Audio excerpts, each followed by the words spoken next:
साथियों, आपको मालूम होगा कि 2005 से केंद्र सरकार ने पहली बार आजाद भारत के अंदर हमारे अर्बन एरिया शहरों के अंदर लोगों की दिक्कतों को दूर करने के लिए एक Jawaharlal Nehru urban renewal mission की स्थापना करी। अर्बन रिन्यूअल मिशन के माध्यम से शहरों के अंदर व्यवस्था ठीक करी जाए, वो एक मकसद था। साथ ही साथ एक और बड़ा मकसद था जो कि मेरा आवास मंत्रालय होने के नाते, हाउसिंग मिनिस्ट्री होने के नाते और साथ में एक और कुदरती नेचुरल बात होने के नाते आवास और हाउसिंग मिनिस्ट्री में मेरा कुछ दखल है। एक तो मेरा नाम माकन है और अगर आप इधर से हटा करके उधर करते हैं तो मकान बन जाता है। तो ये हाउसिंग मिनिस्ट्री होने के नाते मैं कुछ आप लोगों को जानकारी देना चाहता हूं। गत दिनों में मुझे बड़ा आश्चर्य हुआ जब मैंने मैनिफेस्टो के अंदर भारतीय जनता पार्टी के द्वारा आदरणीय नरेंद्र भाई मोदी के द्वारा रिलीज किया गया मैनिफेस्टो के अंदर देखा कि उन्होंने 50 लाख मकान गुजरात के अंदर बनाने की घोषणा करी। मुझे बताया गया कि 2002 में उन्होंने इससे पहले 15 लाख मकान बनाने का वायदा किया था। लेकिन आज जब मैं वापस अपने मंत्रालय के अंदर हाउसिंग मंत्रालय होने के नाते, आवास मंत्रालय होने के नाते जब हमने स्टैटिस्टिक्स और फिगर्स और गुजरात की परफॉर्मेंस देखी तो मुझे लगता है कि नरेंद्र भाई मोदी जनता के भावनाओं के साथ में गुजरात के अंदर खिलवाड़ कर रहे हैं। मैं आपको ये बताना चाहता हूं कि 2005 से लेकर के अब तक के भारत सरकार ने 2492 करोड़ रुपए के लागत के प्रोजेक्ट्स मकान बनाने के लिए, घर बनाने के लिए गुजरात सरकार को मंजूर करे थे शहरों के लिए। और 2492 करोड़ में 1,39,000 मकान बनाने के लिए केंद्र सरकार ने मंजूरी दी थी, सैंक्शन किया था Jawaharlal Nehru urban renewal mission के तहत। गुजरात सरकार 1,39,000 में से 1,39,490 में से मात्र 55,399 मकान बना करके अलॉट करके लोगों को उसमें बसा पाई है। तो वो राज्य सरकार जो 1,39,490 में से मात्र 55,399 मकान ही बना करके अलॉट करके लोगों को बसा पाई है 7 वर्षों के अंदर, वो कैसे ये कह सकती है कि हम लोग आगे आने वाले 5 वर्षों के अंदर 50 लाख मकान बनाएंगे। और ये भी मैं आपको आज बताना चाहता हूं, मैं देख रहा हूं मोदी साहब हर जगह के ऊपर ये कह रहे हैं कि केंद्र सरकार हमारे साथ भेदभाव कर रही है। आपको ये भी बताना चाहता हूं कि केंद्र सरकार ने इन प्रोजेक्ट के अंदर जो केंद्र सरकार का जो पैसा है उसमें से 73% पैसा केंद्र सरकार गुजरात सरकार को दे चुकी है। अब आप आंकड़े देखिए तो केवल 39%, 39% केवल मकान बना करके लोगों को बसाया गया और 73% पैसा केंद्र सरकार का गुजरात सरकार को आ गया। तो इससे ज्यादा शर्म की बात नहीं हो सकती कि जो पैसा गुजरात सरकार के पास में आया है, जो पैसा सैंक्शन किया गया है केंद्र सरकार के द्वारा, उस पैसे को आप खर्च नहीं कर पा रहे हैं। आपने 2002 में 15 लाख घर बनाने का वायदा किया, गरीब लोगों के घर बनाने का वायदा किया और उसके बाद आप 2012 के अंदर पहले के 1,39,000 ना बनाने के बाद उसमें से मात्र 55,000 बनाने के बाद अब आप 50 लाख, उससे आप 10 गुना भी नहीं 100 गुना आप उसके साथ में आप वायदा लोगों को कर रहे हैं। तो ये लोगों की भावना के साथ, गरीब लोगों की भावना के साथ खिलवाड़ नहीं तो और क्या। यही नहीं, बात अगर यहीं तक खत्म हो जाती तो बात कुछ और होती, बात यहीं पे खत्म नहीं हुई। सन 2009 के अंदर भारत सरकार ने यह तय किया कि पूरे भारत को झोपड़ी मुक्त भारत के शहरों को बनाया जाए। इसके लिए बहुत ही एक एम्बिशियस राजीव आवास योजना की शुरुआत की गई। राजीव आवास योजना की शुरुआत के दौरान हम लोगों ने पूरे देश भर के अंदर कुछ शहर चिन्हित करे और हमने कहा कि राज्य सरकारों को पैसा दिया कि आप इन सब शहरों के लिए आप एक सर्वे कराएं और इन सब शहरों के अंदर जो है स्लम फ्री सिटी डेवलपमेंट का एक प्रोग्राम आप बनाएं, यानी झोपड़ी मुक्त शहर का एक प्लान बनाएं। झोपड़ी मुक्त प्लान, शहर के प्लान के दो हिस्से थे। एक तो जो अभी के झोपड़पट्टी हैं उनको कैसे वहीं के वहीं उनको बसाया जाए और दूसरा नए दोबारा से ना बन पाए उसकी क्या व्यवस्था करी जाए।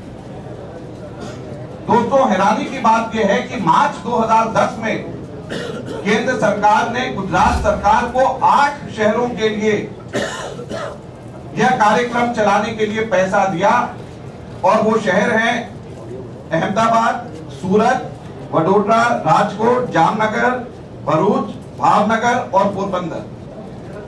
ये आपको अभी राइटिंग में आ जाएगा।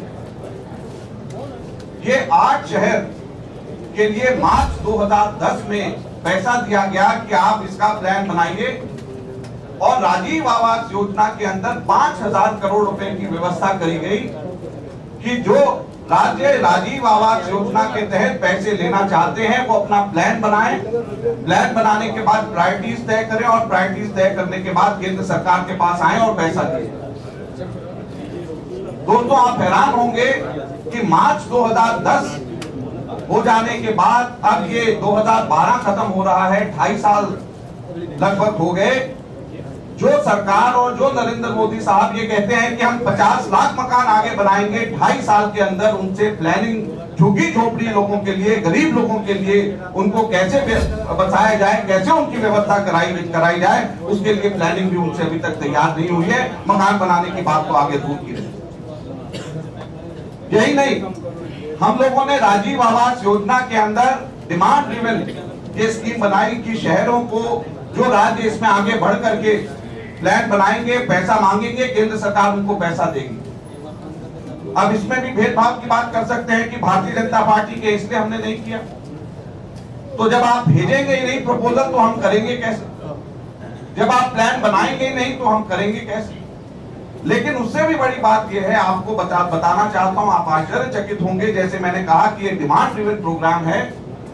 जितना पैसा हम लोगों ने राजीव आवास योजना में अभी तक आवंटित किया है उसका आधा पैसा मध्य प्रदेश की सरकार, जो कि भारतीय जनता पार्टी की रूल स्टेट है, उसने आधा पैसा इसके अंदर से लिया है, क्योंकि वो प्रोएक्टिव रहे, उन्होंने प्लान बनाया, उन्होंने पैसा मांगा और आधा पैसा उनको सैंक्शन उनके चला गया। तो जो सरकारें एक्टिव रहेंगी, जो सरकारें इसके अंदर अपना प्लान बनाएंगी, चाहे वो किसी भी पार्टी के हों, हम उनको मदद करेंगे। उसके अलावा उड़ीसा की सरकार ने हमसे पैसा लिया राजीव आवास योजना में, वहां पे कांग्रेस विपक्ष में है। तो कांग्रेस की विपक्ष की सरकारें जहां जहां पर जो जो प्रोएक्टिव थी उन्होंने हमारे से पैसा मांगा, हमने उनको पैसा दिया, लेकिन गुजरात की सरकार आगे बढ़कर के नहीं है। एक तरफ जब हम भेदभाव नहीं करते, मैंने कहा कि आपने केवल 39% मकान बना करके गरीबों को आवंटन किया, उनको बसाया, 73% फिर भी हमने पैसा आपको दिया, बावजूद उसके आप भेदभाव करते हैं। Jawaharlal Nehru urban renewal mission का पूरा पैसा जो गुजरात के अंदर मिला, 16% पैसा केवल एक असेंबली कॉन्स्टिट्यूएंसी के अंदर लगा दिया। यही भेदभाव है। और भेदभाव अगर ये है तो और क्या भेदभाव अगर ये नहीं है तो और क्या भेदभाव? आज तो एक तरफ भेदभाव करके पूरे गुजरात के अंदर जो बढ़कर जाना चाहिए उसको अपनी वाहवाही लूटने के लिए अपनी कॉन्स्टिट्यूएंसी के अंदर, अपने चहते इलाकों के अंदर लगाते हैं, और दूसरी तरफ केंद्र सरकार कोई भी इस प्रकार का लाग लपेट नहीं करती, वो पूरे के पूरे राज्यों को देती है, चाहे किसी भी पार्टी की वहां पर सरकार रही। मैं एक दो चीजें और बात कहना चाहता हूं, फिर उसके बाद अपनी बात को समाप्त करूंगा। मैंने अपने कांग्रेस पार्टी के मैनिफेस्टो को देखा और यहाँ की एक प्रथा को देखा तो मुझे बहुत हैरानी हुई कि हम लोग यहाँ पर इम्पैक्ट चार्जेस यहाँ पर लेते हैं अगर हम कहीं पर भी रेगुलराइज करते हैं, अनऑथराइज कंस्ट्रक्शन या अनऑथराइज कॉलोनीज या कहीं पर भी हम करते हैं, उसके इम्पैक्ट चार्जेस गुजरात के अंदर लेते हैं। मैं आप यहाँ पर केंद्र सरकार के अंदर हाउसिंग मिनिस्टर हूँ। इससे पहले मैं केंद्र सरकार के अंदर शहरी विकास मंत्री था जयपाल रेड्डी जी के साथ 2006 से 2009 तक। हम लोगों का ये मानना है केंद्र सरकार के अंदर कि कहीं पर भी इलीगल हाउसिंग या इलीगल कंस्ट्रक्शन होती है तो वो गरीब आदमी मजबूर होकर के, जब उसको लीगल ऑथोराइज हाउसिंग उसको नहीं मिलती है, जब जाकर के मजबूर होकर के वो अनऑथोराइज इलीगल अपने लिए एक कमरा एक झोपड़ा आगे डालता है। अगर कोई उसके लिए जिम्मेवार है तो वो अनऑथोराइज कॉलोनाइजर है जिसने अगर काटी। कोई अगर उसके लिए जिम्मेवार है तो वो स्लम लॉर्ड है, वो झोपड़पट्टी का एक बड़ा माफिया वाला है जो कि अगर वहां पे उसको काट करके उसको अगर आगे बेचता है। अगर उसके लिए कोई जिम्मेवार है तो वो भ्रष्ट निगम अधिकारी हैं जो कि पैसे लेकर के उन जगहों के ऊपर मकान बनाने देते हैं। लेकिन अगर इसके लिए प्रताड़ित किया जाए, पैसा केवल इंपैक्ट चार्ज जो गरीब वहां पर मकान जिसने बनाया है उसको केवल दे, तो इससे बड़ा अन्याय की बात नहीं हो सकती।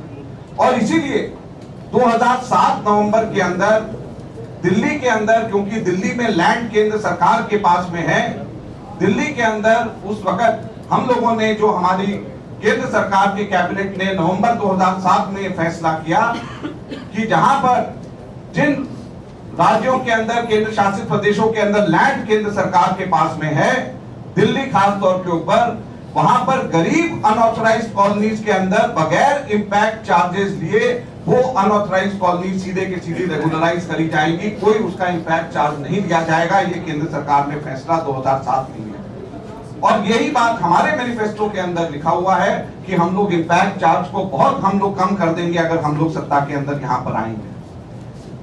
तो इंपैक्ट चार्ज लेने का कोई कारण नहीं है, गरीब लोगों के ऊपर अतिरिक्त बोझ देने का कोई कारण नहीं है।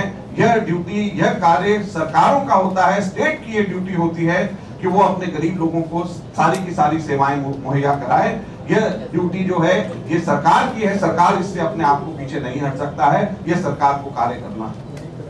तो मैं ये सारी की सारी बातें जो हैं ये आपको अभी सर्कुलेट हो जाएंगी। एक चीज मैं अंत में और बोलना चाहूंगा कि जो ये 50 लाख मकान बनाने का सपना जो देख रहे हैं या दिखा रहे हैं, जैसे मैंने कहा कि 2492 करोड़ रुपए की लागत से हम लोगों ने 1,39,000 मकान के लिए राज्य सरकार को पैसा दिया। तो अगर इसी प्रोपोर्शन के अंदर अगर आप आगे लगाएं तो जमीन अगर फ्री में लगाएं तो 2 लाख करोड़ रुपए की जरूरत 50 लाख मकान बनाने की है। तो गुजरात सरकार का 5 साल का बजट 2 लाख करोड़ नहीं, अगर वो सारे के सारा बजट भी लगा दें जबकि 2 लाख करोड़ नहीं।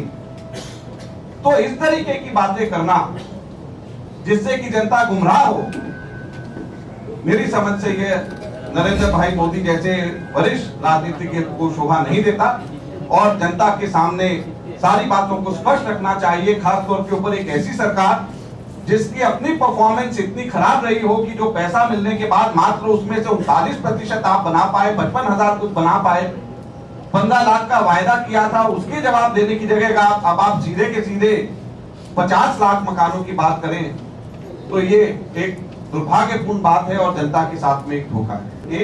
इन्होंने 40 लाख मकान बनाने के लिए आपने कहा अगर हम सत्ता में आएंगे तो हम लोग किसको करेंगे। मैं इस पे सिर्फ एक चीज कहना चाहता हूँ कि हमारी केंद्र सरकार हमेशा से तत्पर रहेगी, कोई भी राज्य सरकार हमारी किसी भी स्कीम में प्रोएक्टिव रोल प्ले करे हम उसकी हेल्प करेंगे। इससे पहले भी किया जैसे मैंने बताया। हमको ये लगता है कि कांग्रेस शासित सरकार गुजरात में आएगी तो वो नरेंद्र मोदी सरकार की पास्ट परफॉर्मेंस का रिकॉर्ड को अगर देखें तो बेहतर परफॉर्म कर पाएगी और केंद्र के अंदर हमारी कांग्रेस पार्टी की सरकार है उससे बेहतर तालमेल हो पाएगा। और जो हम लोगों ने CRPF credit risk guarantee fund scheme जिसके तहत 60,000 करोड़ रुपया हम लोगों ने 5 लाख रुपए तक का लोन लेने के लिए अर्बन एरियाज के अंदर छोड़ा है हटको के माध्यम से। मैं समझता हूं हमारे कांग्रेस पार्टी की सरकार कैपेबिलिटी की वजह से, क्षमता की वजह से और कांग्रेस पार्टी की केंद्र के अंदर हम लोगों की सरकार मिलकर के तालमेल की तरह से चलेगी तो हम लोग बेहतर काम कर पाएंगे। हम लोगों का सेंट्रल मॉनिटरिंग कमेटी रहती है जिसके तहत हम लोग लगातार उनको चिट्ठी लिखते रहते हैं और आखिरी चिट्ठी हम लोगों ने जून 2012 में उनको लिखा था कि आप बहुत स्लो चल रहे हैं तो आप जहाँ तक की क्वालिटी की बात है, CNDG ने भी क्वालिटी के बारे में जो हमारे आवास में है उसकी चिंता जताई और इसलिए जो राजीव आवास योजना का हम लोग फेज 2 लेकर के आ रहे हैं, उसमें हम थर्ड पार्टी इंस्पेक्शन का हम प्रावधान उसके अंदर हम डाल रहे हैं और उसके माध्यम से हमारी ये कोशिश होगी कि third party inspection, credible third party inspection हो और उसके अंदर उन हाउसेस के जांच करी जाए, उसकी क्वालिटी जांच की जाए और उसके सैंपल्स लेकर के उसको लेबोरेटरी में चेक किया जाए कि वो ठीक क्वालिटी बनी है या नहीं बनी। और ये कार्य राज्य सरकारों का होता है, उसको इम्प्लीमेंट करना और राज्य सरकारों को इस पे क्वालिटी पे भी ध्यान देना चाहिए। लेकिन हम लोगों ने फेज 2 के अंदर जो हम लेकर के आ रहे हैं उसमें थर्ड पार्टी इंस्पेक्शन की हमने बात करी। The International Olympics Committee has suspended IOA. What's the UPA government going to do on it? Is it going to intervene or not? Because even Narendra Modi has alleged that UPA government is silent on this issue. कल भी मोदी जी ने कहा कि ये देश के स्वाभिमान पर हमला है, क्या कहेंगे? नरेंद्र मोदी साहब गुजरात क्रिकेट एसोसिएशन के अध्यक्ष हैं, तो जिस वक्त मैच फिक्सिंग के चार्जेस लगते हैं तो उस वक्त उनके स्वाभिमान को क्या होता है, मैं ये पूछना चाहता हूँ। और दूसरी बात,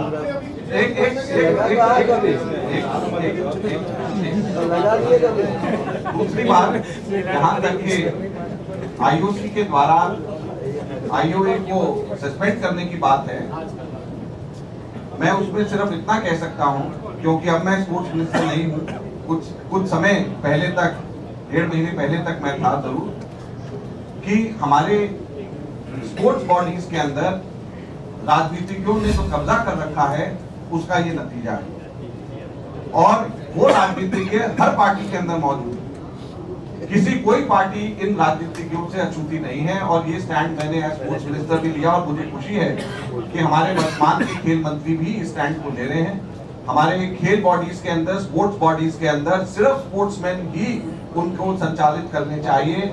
कोई पॉलिटिशियन किसी भी पार्टी के हो, उनका कोई मतलब नहीं है स्पोर्ट्स बॉडीज के अंदर उनको हिस्सा लेने का। और हम लोग धीरे धीरे करके ऐसी स्थिति की तरफ बढ़ रहे हैं। ये एक हमारे सामने एक क्राइसिस आईओसी के द्वारा है, लेकिन इसको अपॉर्चुनिटी में हम कन्वर्ट कर सकते हैं।